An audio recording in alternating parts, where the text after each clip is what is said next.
Welcome to the deep dive. We're getting into the really interesting, sometimes kind of confusing world of celebrity relationships today. Especially when co-parenting is involved, right? Yeah, And the publish high. exactly. And today we're looking closely at a situation involving, well, two people you definitely know, Katy Perry and Orlando Bloom. Mm-hmm. Our main source here is an article from Daily Mail Online. The headline kind of says it all. Katy Perry looks unimpressed at awkward lunch with ex Orlando Bloom after his gross overshare. Quite the headline. Sets a tone immediately. It really does. Yeah.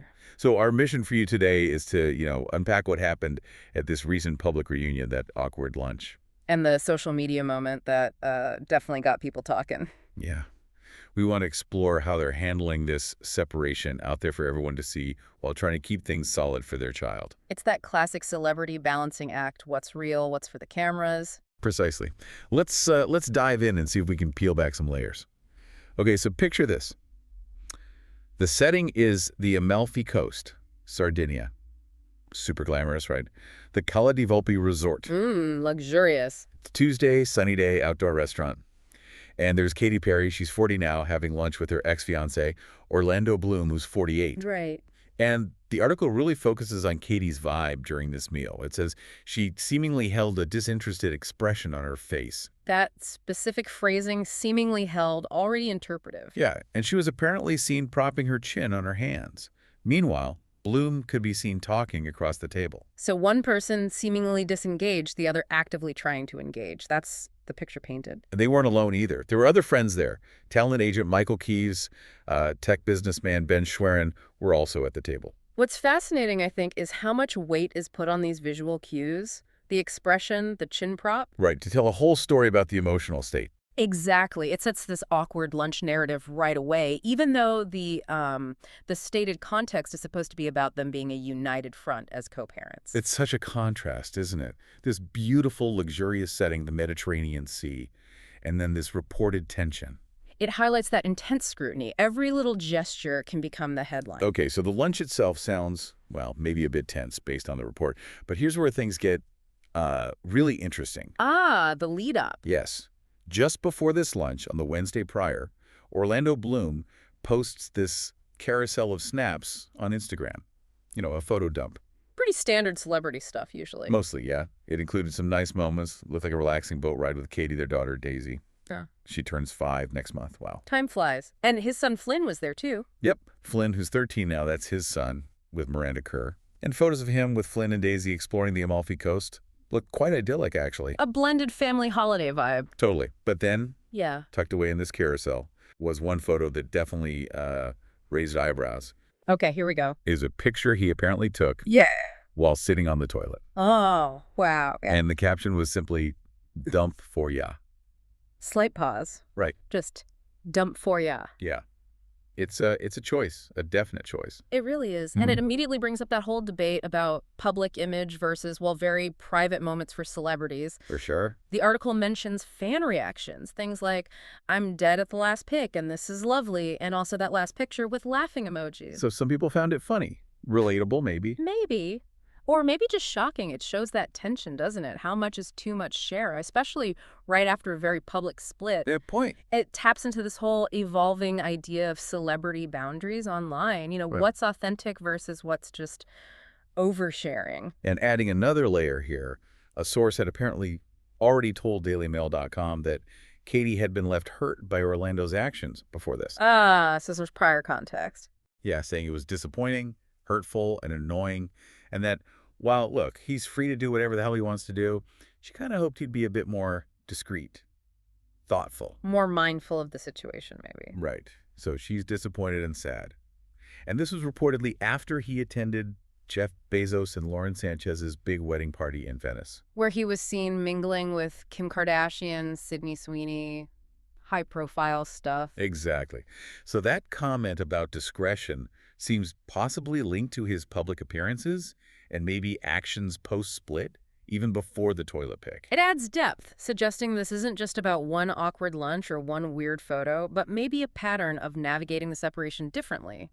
Publicly, at least. Okay, so to really get the full picture, we probably need to rewind just a little bit. The split itself. Yeah. It was reported back in late June that Katy and Orlando had officially called it quits. ended their engagement after, what, 9 years together? 9 years, yeah, a long time. And according to a source who spoke to Us Weekly, the split was described as amicable. The classic amicable split. Right. And not contentious, quote, so far. That so far is interesting. It is. Leaves the door open a bit. The source also mentioned Katy was upset but is relieved to not have to go through another divorce, obviously referencing her marriage to Russell Brand. Which ended pretty publicly back in 2012, so maybe a desire for a smoother process this time. Seems likely. But that same insider also added that the breakup had apparently been a long time coming. Not sudden then. No, and that their relationship had been tense for months, which kind of provides some background for maybe why that lunch looked awkward or why there might be hurt feelings despite the amicable label. So amicable might be the public face, but the reality underneath sounds more complicated.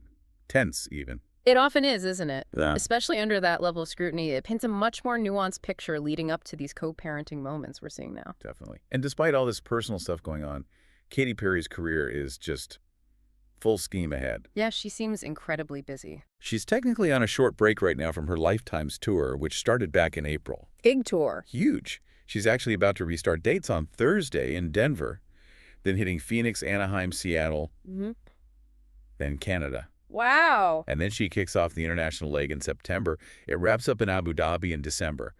That's a packed schedule. No kidding. That's a massive commitment alongside navigating a separation and co-parenting. And on top of the tour, she was just seen solo during Paris Fashion Week, like just the other day on Wednesday. Oh, yeah. Yeah. Looked very chic at the Balenciaga Haute Couture show. Off-the-shoulder, black blazer dress. You know the look. Making the rounds, keeping up appearances professionally. It really shows her moving forward with her career commitments, even with everything else happening. Puts that public persona thing into perspective, right? Absolutely. The show must go on, quite literally in her case. So after digging into all this, what does it really tell you, our listener, about, well, about celebrity life and relationships today? I think it really shines a light on that constant balancing act they face. Especially with kids involved. Exactly. Navigating personal changes, huge emotional shifts, but under this intense, relentless public spotlight. It makes that whole idea of a united front seem, well, pretty fragile sometimes. It does. It highlights the tension between, their private feelings, the hurt, the disappointment maybe, and the public face they need or want to present. And how even small things, like an Instagram post, can suddenly carry enormous weight and spark huge debate. Yeah, that overshare moment, as the Mail called it, it raises that question, doesn't it?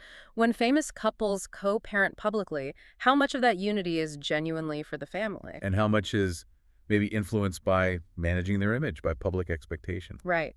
What are the unseen pressures of keeping up that amicable front? And importantly, how does that pressure actually affect their own personal healing process? It's a really good point. Are they performing amicability rather than actually feeling it sometimes? It's possible, and you have to wonder about the impact on them individually. Which kind of leads to a final thought maybe for you to chew on. In this world where so much is public, what even is discretion anymore, especially for someone famous? And what's the real price of an overshare, whether it's intentional or not? How do you define being thoughtful when every single move could end up online, analyzed? Definitely something to think about as you go about your day. Well, that's all we have time for on this deep dive. Thanks so much for joining us.